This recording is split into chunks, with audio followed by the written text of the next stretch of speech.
house, every Arizona homeowner's best friend.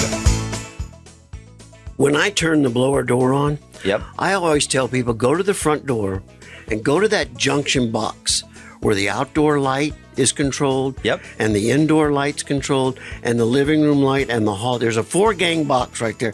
Just go put your hand right there while I start the blower door. Oh, we do that as well, because most people don't know that every outlet in your home has a wire that's fished to the attic, and there's usually, an inch or half-inch hole that was drilled, and it's a wide open area for your attic to interact with the home. And you've got to think, when you're air conditioning your house and your home is leaky, a lot of that cold air that you're paying for is escaping to the outside. And so those are the things that we identify and guide homeowners to understand and hopefully correct. And for those that decide to correct, if you're an APS or SRP, and you qualify for the rebates, meaning your home was in rough enough shape to where they're going to help chip in, Right. There are rebates for things like insulation and sealing up your duct system.